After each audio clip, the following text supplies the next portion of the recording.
To be a slave, to be owned by another person as a car, house, or table is owned. To live as a piece of property that could be sold, a child sold from its mother, a wife from her husband. To be considered not human, but a thing that plowed the fields, cut the wood, cooked the food, nursed another's children. A thing whose sole function was determined by the one who owned you. To be a slave, to know, despite the suffering and deprivation, that you were human, more human than he who said you were not human.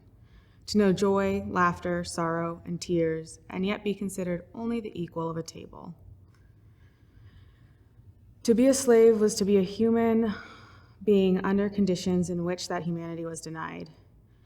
They were not slaves, they were people. Their condition was slavery. They who were held as slaves looked upon themselves and the servitude in which they found themselves with the eyes and minds of human beings, conscious of everything that happened to them, conscious of all that went on around them. Yet slaves are often pictured as little more than dumb, brute animals whose sole attributes were found in working, singing, and dancing. They were like children, and slavery was actually a benefit to them. This was the view of those who were not slaves. Those who were slaves tell a different story. Now that slavery is over, I don't want to be in nary nother slavery. If ever nary nother come up, I wouldn't stay here. Sally Carter, Library of Congress. One day I saw a foreman slap a black man for drinking at the Dipper too long. The black man picked up a shovel, slam him in the head, and run. Back in the slavery days, they didn't do something and run. They run before they did it because they knew that if they struck a white man, there wasn't going to be a black man. In them days, they run to keep from doing something. Nowadays, they do it and then they run. Anonymous, Library of Congress. We didn't know nothing like folks do now. We hardly knowed our own names. We was cussed for so many bitches and sons of bitches and bloody bitches and blood of bitches. We never heard our names scarcely at all. First young man I went with wanted to know my initials. What did I know about initials? You ask them 10 years old now and they'll tell you. This was after the war. Initials. Sally Crane, Library of Congress. You want to know what they did in slavery times. They were doing just what they're doing now. The white folks was beating the black people, burning them and boiling them, working them, and doing any other thing they wanted to with them. Alice Johnson, Library of Congress. I was here in slavery days. I was here. When I come here, colored people didn't have their ages. The boss man had it. Anonymous, Library of Congress. Some slave owners were in the business of breeding slaves to be sold.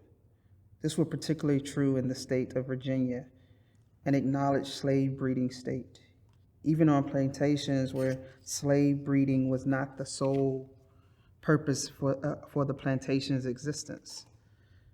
Slave owners preferred women who could bear many children.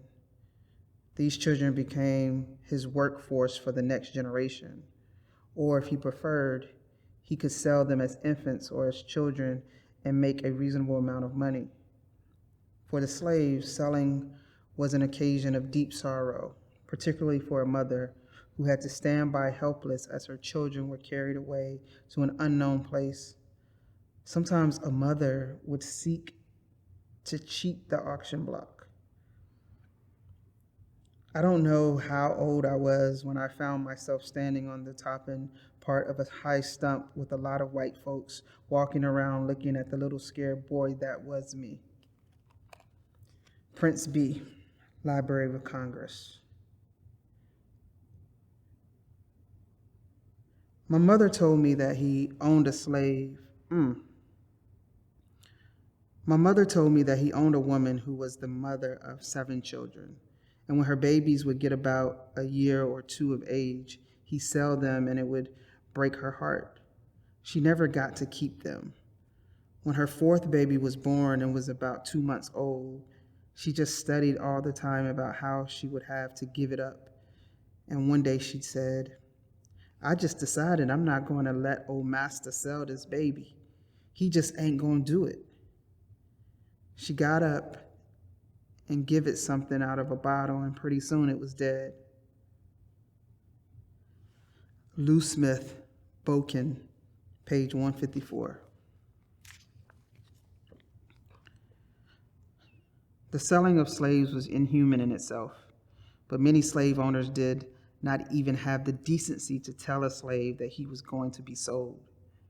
Half the time, a slave didn't know that he was sold till the master called him to the big house and tell him he had a new master.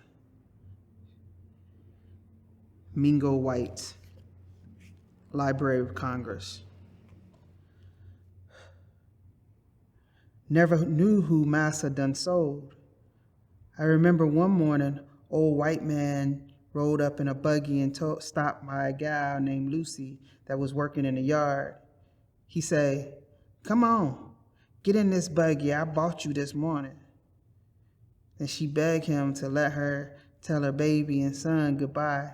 But he said, "Nah, get in this buggy. Ain't got no time for crying and carrying on." I started crying myself because I was so scared he was going to take me too. But old Aunt Sissy, whose child it was, went to Massa and told him he was a mean, dirty nigger trader. Old Massa was sore, but ain't never said nothing to Aunt Sissy. Then Henley, what was next to the youngest of her 7 children, got sick and died. Aunt Sissy ain't sorrowed much. She went straight up to old Massa and shouted in his face, "Praise God, praise God. My little child is gone to Jesus. That's one child of mine you never gone." Nancy Williams, The Negro in Virginia, page 172. The year before my arrival in the country, there was a concerted movement among a number of slaves on Bayou Buff that terminated tragically indeed. Lou Cheney conceived the project of organizing a company sufficiently strong to fight their way against all opposition to the neighboring territory of Mexico. A remote spot far within the depths of the swamp back of Hawkins Plantation was selected as the rallying point. Lou flitted from one plantation to another in the dead of night, preaching a crusade to Mexico and creating a furor of excitement wherever he appeared. At length, a large number of runaways were assembled. Stolen mules and corn gathered from the fields and bacon filched from smokehouses had been conveyed into the woods. The expedition was about ready to proceed when their hiding place was discovered. Lou Cheney, becoming convinced of the ultimate failure of his project, in order to curry favor with his master and to avoid the consequences which he foresaw would follow, deliberately determined to sacrifice all his companions. Departing secretly from the encampment, he proclaimed among the planters the number collected in the swamp, and instead of stating truly the object they had in view, asserted their intention was to emerge from their seclusion the first favorable opportunity and murder every white person along the bayou. The fugitives were surrounded and taken prisoners, carried in chains to Alexandria, and hung by the populace.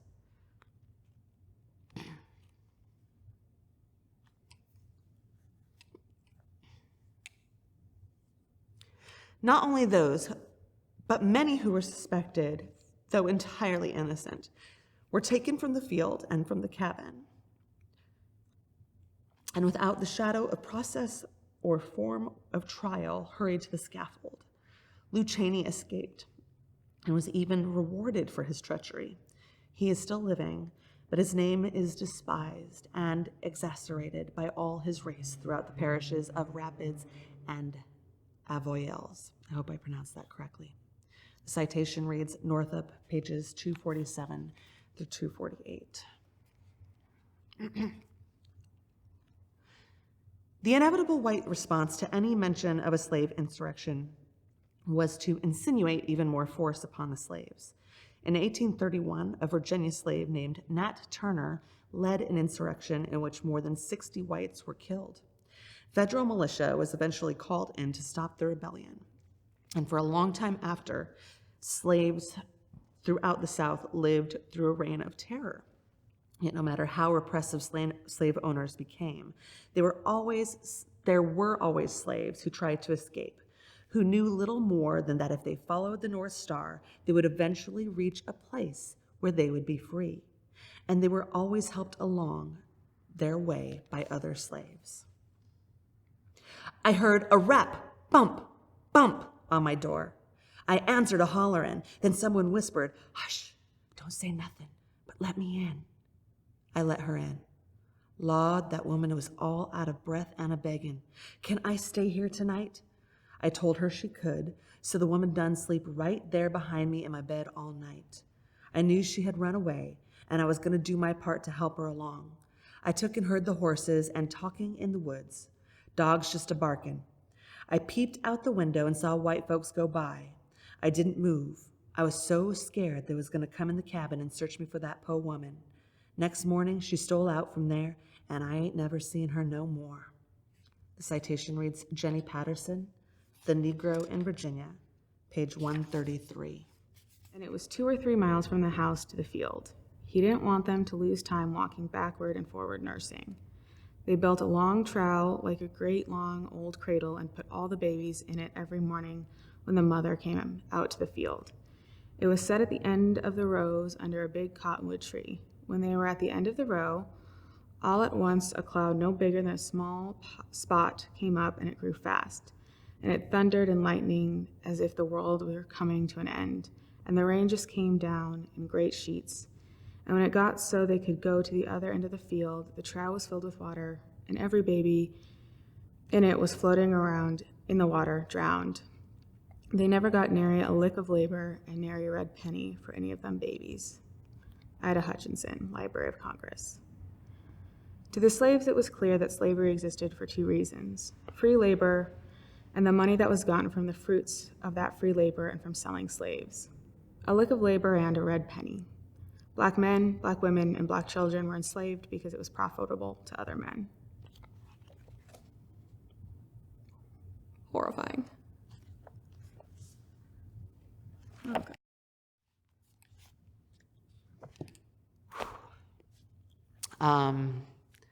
I did not expect to have as difficult a time as I did reading those pages. I have read historical narratives before written by enslaved people. I mean, we've read all sorts of horrible things, and we've seen all sorts of horrible reenactments of slavery and emancipation in Jim Crow times and civil rights. So, reading and witnessing these things, unfortunately, is not new. I think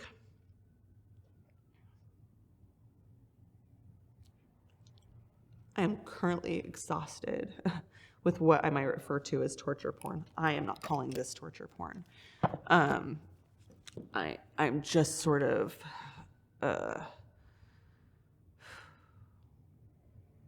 we should be angry, and we should cry, and we should be sad when we read these things and see these things. I think reading it in the context of what is currently happening in our history, and having seen cops kill Black people on videos, on TV, on YouTube, on Facebook, and having seen so much of this really graphic violence recently, I think I'm just a bit exhausted with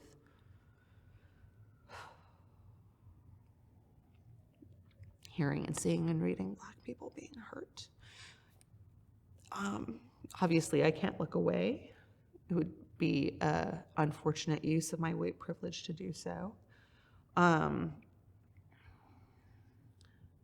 But yeah, I mean, I think when I was reading and witnessing a lot of this before, that it wasn't at a time like now when white people are forced to reckon so directly with the violence that our people are inflicting on Black bodies. So I'm having a different reaction to it maybe than I had in the past. Not that it didn't anger or upset me before, but I think I could have made myself poised if I chose to, which I wasn't able to do today. I chose to say the N-word. It is not a word that belongs to me, and I'm very clear on that. It is owned by other folks that are not me. And I chose it because it was part of the historical text and part of honoring the words of the enslaved people who used them and of the writer who sewed this book together. So I would not choose to say that word ever on my own. And but in reading a historical narrative that was written by the folks who the term refers to, I decided I would use their words because they're theirs.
I'm okay. That was a lot.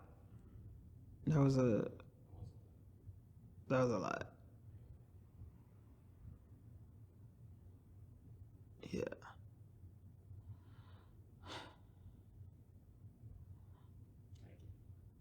It's very visual. Like, very descriptive. And as you read it, or as I read it, I could see the images that they were describing, or the moments that they were describing. And that's brilliant as a writer to be able to do that. But as a reader, it's hard. And there's no way, if you keep reading, there's no way to disconnect from the visual. Like I drift off a lot when I'm reading. Like I have to stop and start because my attention span is kind of weak unless it's biographical. Then I can tune in a lot. I didn't drift out. I didn't have to refocus the entire time. And so, yeah, but I'm thankful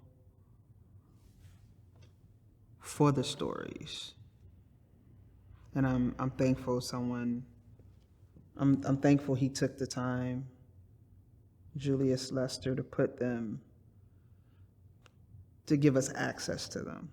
Although you can see that they're all over in different parts, but bringing them all together and making them accessible is really powerful, and it's like something you can't look away from.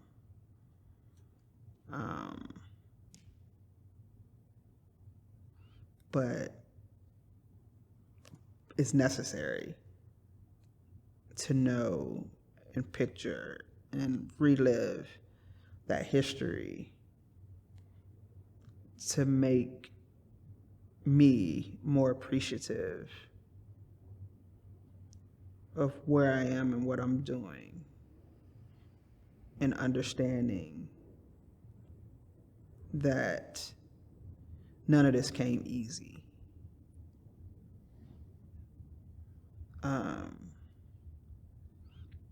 And to be a lot more grateful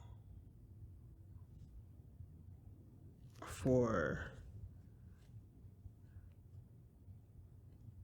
being where I am and who I am and how I can move in the world.